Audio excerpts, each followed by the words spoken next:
வேள்பாரி பகுதி 60. ஒளிவடிவம் சண்முகசுந்தரம்.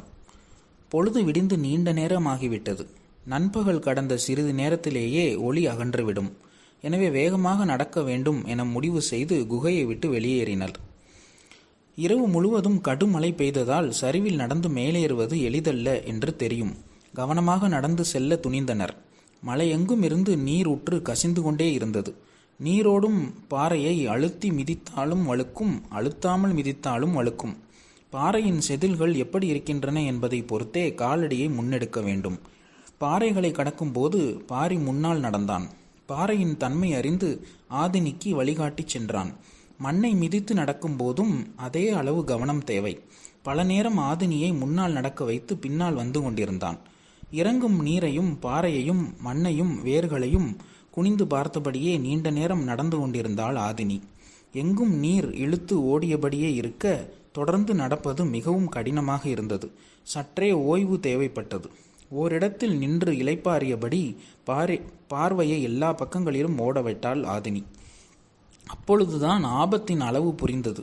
செங்குத்தான பெருஞ்சரிவின் நடுவில் அவர்கள் நின்று கொண்டிருந்தனர். ஆதினி அதிர்ச்சிக்குள்ளானார். இந்த சரிவிலா இரவில் நடந்தோம் என்றாள். ஆம், இந்த பெருஞ்சரிவில் தான் நடந்தோம், அதுவும் காதல் கொண்டே என்றான். பாரி சொல்வது தனது செயலை தான் என்பது புரிந்தது. ஆனாலும் எந்த மறுமொழியும் சொல்லவில்லை. இந்த இடத்தை பகலில் பார்த்த ஒருவர் இங்கு இரவில் நடக்க துணிய மாட்டார் என்றாள். இரவிலே நடந்த ஒருவர் பகலில் எளிதில் நடந்து கடப்பார் என்றான். அவனது சொல் ஆதினிக்கானது. அவன் சொல்லில் இருக்கும் உண்மையை அவளது மனம் ஏற்றது. கால்கள் முன்னிலும் வீரியத்தோடு முன்னகர்ந்தன. ஒற்றை சொல்லால் விசை கூட்டும் வித்தையை பாரியின் அளவிற்கு அறிந்தவர்கள் யாரும் இருக்க மாட்டார்கள் என தோன்றியது. அவனை நினைத்து மகிழத்தான் எவ்வளவு இருக்கின்றன என்று எண்ணியபடியே நடந்தாள் ஆதினி. பின்னி கிடக்கும் வெண் சாரைகள் அந்த இடம் விட்டு விடியும் வரை நகராது, நீ அஞ்ச வேண்டாம் என்று நேற்றிரவு அவன் கூறிய வார்த்தைகளைத்தான் எல்லாம் மாறின. அவை இந்த பக்கம் திரும்பாது என்றால் நாம் ஏன் அந்த பக்கம் திரும்ப வேண்டும் என தோன்றியது. அவ்வளவு நேரமும் வெண்சாரையை பார்த்து கொண்டிருந்த ஆதினி பாரியின் பக்கம் திரும்பினாள். மெல்லிய ஒளி அவனது முகத்தில் பூசி மறைந்தது. வெண்சாரைகள் இரண்டும் இறுக்கி முறுக்கி கொள்ளும் போது ஒளியின் அளவு 2 மடங்கு அதிகமானது போல இருந்தது. ஆனால் அதை அவர்கள் கவனிக்கவில்லை. முறுக்கி இறுகும் வெண்சாரைகளும் அவர்களை கண்டுகொள்ளவில்லை. தலைக்கு பின்புறமாக குகை விட்டு வெளியே பேரிடி விடாது விழுந்து கொண்டிருந்தது. கால்களின் கீழ்ப்புறம் வெண்சாரைகள் இறுகி புரண்டு கொண்டிருந்தன. மழையின் பேரோசை கூடியபடியே இருக்க காற்றெங்கும் நீர் மிதந்து கொண்டிருந்தது. இவற்றில் எதையும் காதல் பொருட்படுத்தவில்லை. இப்போதுதான் அவற்றை ஒவ்வொன்றாக நினைவு கூர்ந்து கொண்டே நடந்தாள் ஆதினி. தங்களை சுற்றி எவையெல்லாம் இயங்கின என எண்ணி பார்த்தாள். எதை நினைத்தாலும் தாங்கள் இயங்கியதில்தான் எண்ணங்கள் முடிவடைகின்றன. பாரிக்கும் இப்படிதான் எண்ணங்கள் ஓடுமா? அவனது உள் மனம் இப்போது எதை நினைத்து கொண்டிருக்கும்? ஆதினியின் சிந்தனை பாரியின் எண்ணத்தை நோக்கி ஓடியது. அவன் கவனமாக செடி கொடிகளை விலக்கி முன் நடந்து கொண்டிருந்தான். அவனுடைய சொற்களின் வழியே செயல்களின் வழியே அவனது எண்ண ஓட்டத்தை கண்டறிய முயன்றபடியே வந்தாள் ஆதினி. அது அவ்வளவு எளிதானதாக இல்லை. ஆனாலும் ஆதினி தொடர்ந்து முயன்றாள். பெரும் பள்ளம் ஒன்றின் மேலேற வசதியாக அவளை கைபிடித்து தூக்கினான். அவள் பாரியின் கண்களை பார்த்தபடியே முன்காலை தூக்கி வைத்து மேலேறினாள்.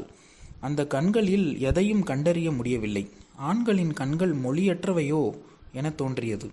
இல்லையே, நேற்றிரவு என்ன செய்வது என அறியாத கணத்தில் அவன் பார்த்த பார்வைதானே காமத்துக்குள் கட்டற்ற வேகத்தில் நம்மை இழுத்துச் சென்றது.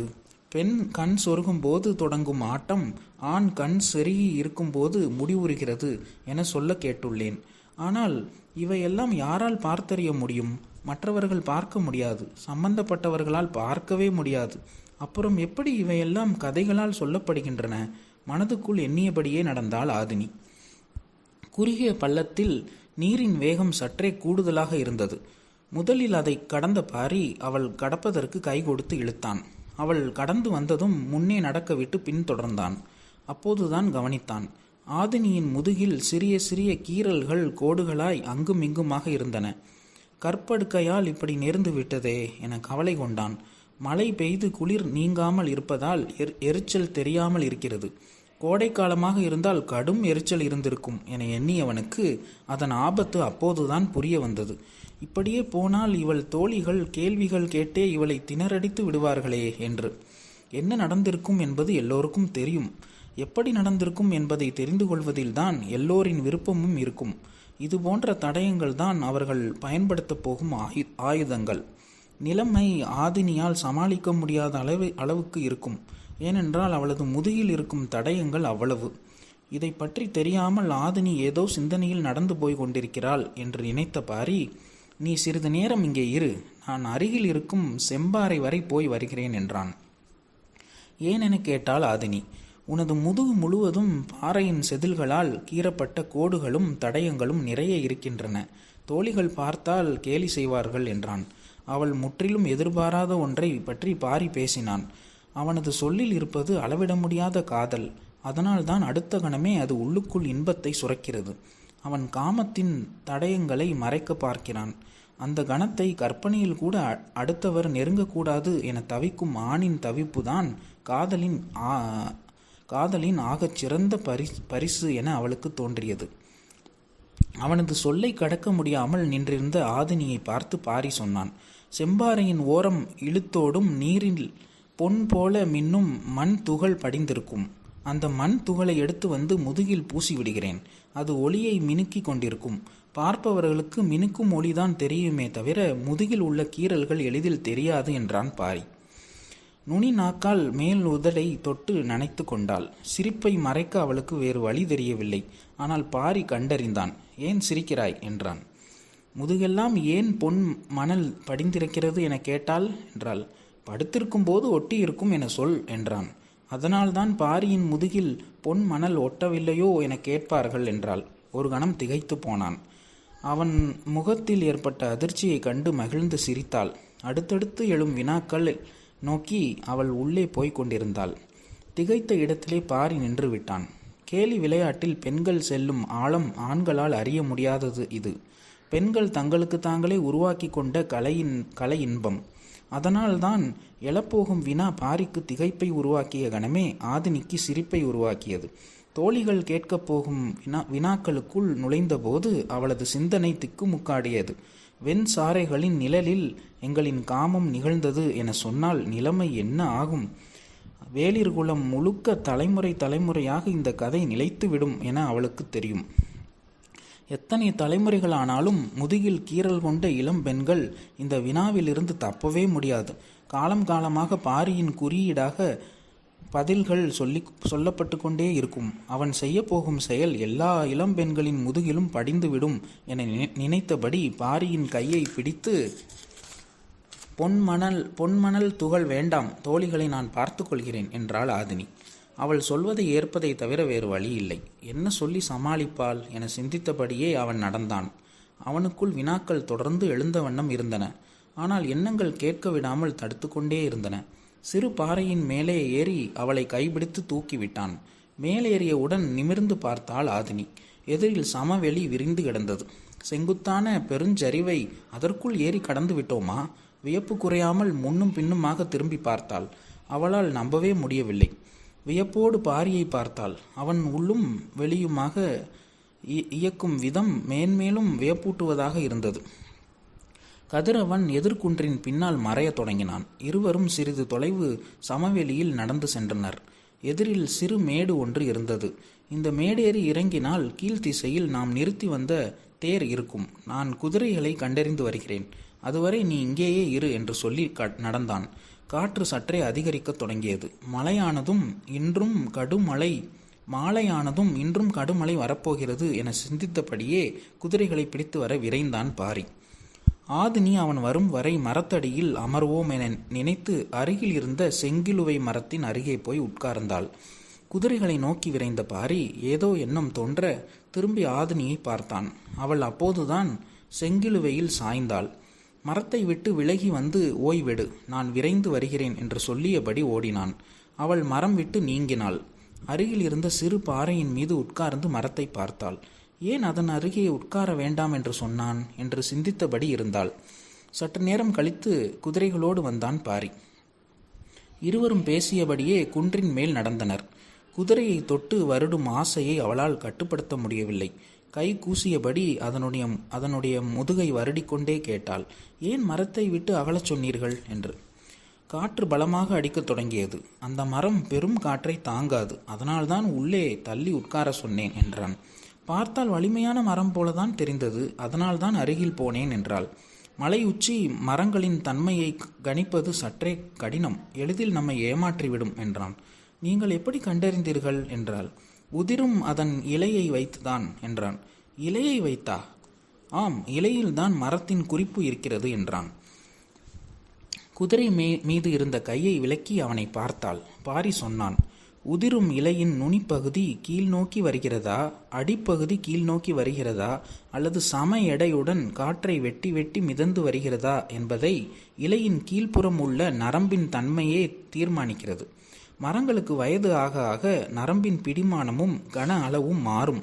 அது மாற மாற உதிரும் இலையின் தன்மையும் மாறும். எனவே உதிரும் இலை எந்த நிலையில் உதிர்கிறது என்பதை வைத்தே மரத்தின் வயதையும் ஆற்றலையும் சொல்லிவிடலாம் என்றான். வியப்பாக இருக்கிறதே என்றாள் ஆதினி. இதில் என்ன வியப்பு இருக்கிறது? ஓடும் நரியை பார்த்தவுடன் வயதை சொன்னார் உன் தந்தை, அதுதான் வியப்பு என்றான். சொல்லிக் கொண்டிருக்கும் போதே தொலைவில் தேர் நிற்பது தெரிந்தது. பாரி கை நீட்டி அதை காண்பித்தான். அதை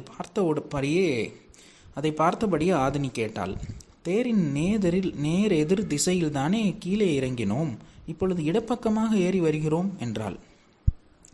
காட்டில் எதையும் நாம் தீர்மானிக்க முடியாது, காடுதான் தீர்மானிக்கும். நாம் பார்க்க போனது ஒன்றை, பார்த்தது வேறொன்றை, அப்படித்தான் எல்லாமும் என்றான். பேசியபடியே தேரை நெருங்கினர். கதிரவன் மலையில் சரிபாதி மறைந்து விட்டான். காற்றின் வேகம் கூடியபடி இருந்தது. குதிரைகளை தேரில் பூட்ட முன்புறமாக போனான் பாரி. ஆதினி வலப்புறமாக தேரை நோக்கி நடந்தாள். காற்று வலுவாக வீசியதில் குதிரை காது விடைத்து கனைத்தது. அதன் கழுத்து பகுதியை தடவி கொடுத்து அமைதிப்படுத்த முயன்றான். அப்போது ஆதினி அழைக்கும் குரல் கேட்டது. குதிரை மீண்டும் எதிர்காற்றில் துள்ளி கனைத்தது. குதிரையை அருகில் இருந்த சிறு மரத்தில் கட்டிவிட்டு ஆதினியின் அருகில் வந்தான்.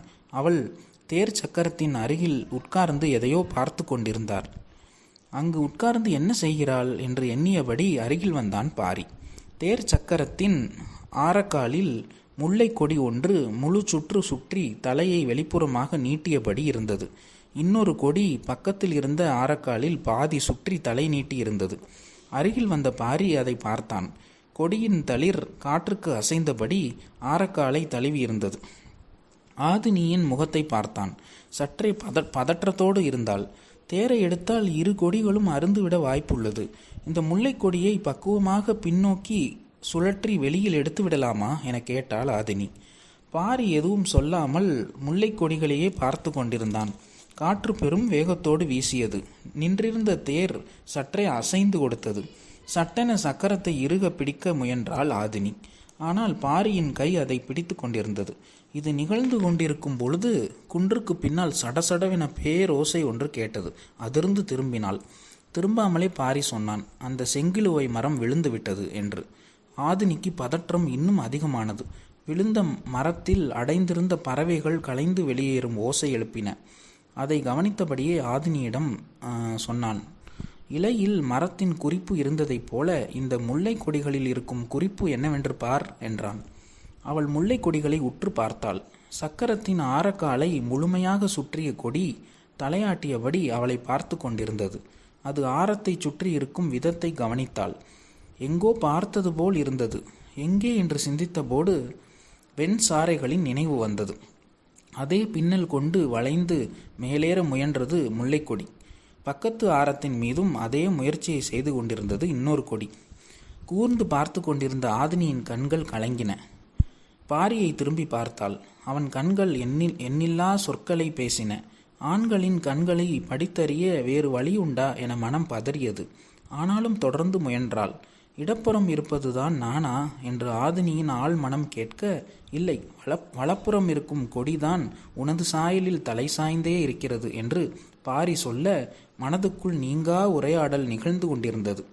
வெண் முல்லையும் வெண் சாரையும் வடிவத்திலும் வாசனையினும் ஒன்றே என ஆள் மனம் சொல்லியது. காற்று வீறுகொண்டு வீசியது. ஆதினி பாரியின் கைகளை இறுக அணைத்து தோள் சாய்ந்தாள். குகை நமக்கானதாக மாறியது போல தேர் முல்லைகளுக்கானதாக மாறிவிட்டது என்றான் பாரி. வெட்கம் கலையாத சிரிப்போடு ஆதினி சொன்னாள், நேற்று நாகம் கற்றுக் கொடுத்தது, இன்று முல்லை கற்றுத்தருகிறது என்று. காடு கணம்தோறும் நமக்கு கற்றுத்தந்து கொண்டேதான் இருக்கிறது என சொல்லியபடி தேர் விட்டு நகர்ந்தான் பாரி. தன் விரல்களால் சக்கரங்களின் ஆரங்களை தொட்டு வருடியபடி அந்த இடம் விட்டு எழுந்தாள் ஆதினி. இருவரும் நடக்கத் தொடங்கினர். ஆதினி மெல்லிய குரலில், படர்வது குறுமுல்லை, ஒரு மலர் பூத்தால் போதும், காடே மணக்கும் என சொல்லிவிட்டு பாரியின் முகத்தை பார்த்தாள். என்ன பொருள் இதற்கு? பாரியின் கண்கள் தடுமாறின. பெண்ணின் கண்கள் சொல்வதை முழுமையாக கற்க ஆண்களால் முடியுமா என்ன? உதிரும் இலையின் குறிப்பு தெரிந்த உனக்கு வீசும் பார்வையின் பொருள் புரியாதா என்று கேட்பது போல் இருந்தது. இருவரும் காதல் மயக்கம் கலையாமல் நடக்கத் தொடங்கினர். பொன் மணல் துகள் மனமெல்லாம் மின்னிக் கொண்டிருந்தது. கீறல் தழும்புகளிலிருந்து குறுமுல்லையின் நறுமணம் கசியத் தொடங்கியது. பாரியின் வலக்கையை தனது இடக்கையால் பின்னியபடி நடந்தாள். வெண்சாரை ஒருபோதும் குறுமுல்லை ஒருபுறமும் குறுமுல்லை மறுபுறமுமாக படர்ந்து கொண்டிருந்தன.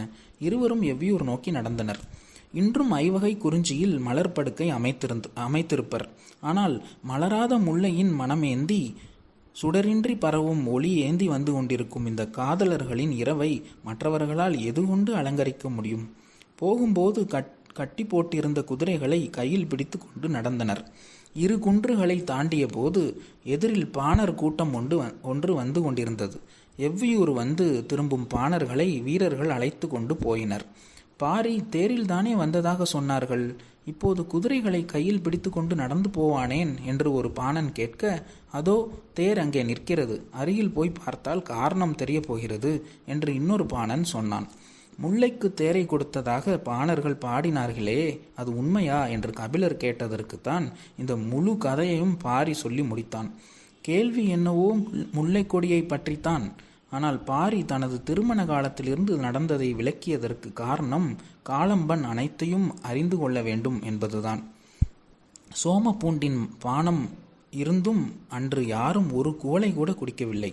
பாரி நடந்ததை சொல்லி முடிக்கும் போது அனைவரும் பெரும் வியப்பில் மூழ்கி போயிருந்தனர். முல்லை கொடி பற்றி கேட்ட கபிலரோ ராவரி மரம் பற்றி கேள்விப்பட்டதும் அதிர்ந்து போனார். இதைத்தான் வடதேசத்து முனிகள் ஜோதி விருட்சம் என சொல்வார்களோ என கேட்டார். தேக்கனின் வியப்பு வேறு விதமாக இருந்தது. நீயும் ஆதினியும் வெண்சாரியை பார்த்தீர்களா? இதுவரை சொல்லவே இல்லையே என கேட்டார். பாரியை பற்றிய தேக்கனின் வியப்பு காலகாலத்துக்கு நீங்காது என்பது அவரின் பார்வையிலேயே புலப்பட்டது. காளம்பனின் வியப்பு முல்லைக்கொடியோ வெண்சாரையோ அல்ல. ஆயுதங்களை கூர்மையாக்கும் கல் இருக்கிறதா? பல்வேறு தாதுக்களை ஆற்றலாக மாற்றத் தெரிந்த பொதினியின் 18 குடிகள். அவர்கள் எதையெல்லாம் செய்யும் ஆற்றல் படைத்தவர்கள். அடுக்கடுக்காய் மேல் எழுந்தபடி இருந்தது காளம்பனின் வியப்பு. எல்லோரும் வியந்ததைப் போல பாரியும் வியப்பு நீங்காமல் தான் இருந்தான். இந்த நிகழ்வு எப்படி வெளியில் தெரிந்திருக்கும் என எண்ணி பார்த்தான். பேசியபடி தங்களை கடந்து போன பாணர்கள் தேர் சக்கரத்தில் முல்லைக்கொடி பின்னி கிடப்பதை பார்த்து பாடல் புனைந்துள்ளனரோ என்றான். கேள்வி கபிலருக்கு வியப்பை கொடுத்தது. நிலமெங்கும் உனது புகழை பரப்பும் குறியீடு இதுதான் என்றார் கபிலர். படர வழியின்றி கொடி தவித்தால் யாராக இருந்தாலும் அதற்கு வழி செய்து விட்டேதானே போவார்கள். இதில் என்ன வியக்க இருக்கிறது என கேட்டான் தேக்கன். மலை மக்களின் வாழ்வை சமவெளி மனிதர்கள் புரிந்து கொள்வது எப்படி எளிதில்லையோ அதே போலத்தான் சமவெளி மக்களின் எண்ண ஓட்டங்களையும் சிந்தனை நிலையையும் மலை மக்கள் புரிந்து கொள்வதும் எளிதல்ல என்று சொன்னார் கபிலர். தேக்கனுக்கு அவர் சொல்ல வருவது விளங்கவில்லை. உங்களுக்கு இது வாழ்வின் பகுதி, எனவே நின்று பார்க்க ஒன்றுமில்லை. ஆனால் தவித்து அலையும் மக்களுக்கு இது கனவு, எனவே கடக்க வழியின்றி பாடியபடியே இருக்கின்றனர். கபிலரின் சொற்கள் ஆழத்துக்கு போயின. அதை பற்றிய சிந்தனையும் அவ்வாறே. இரவெல்லாம் பேசினர். சோமபூண்டின் பானம் விட்டு மனமும் உடலும் வெளியேறிவிட்டது என்பதை அனைவரும் உணர்ந்தனர். குடியும் இரவும் அவர்களை விட்டு அகன்றன. பகுதி 60 முற்றும். அன்பன் சண்முகசுந்தரம்.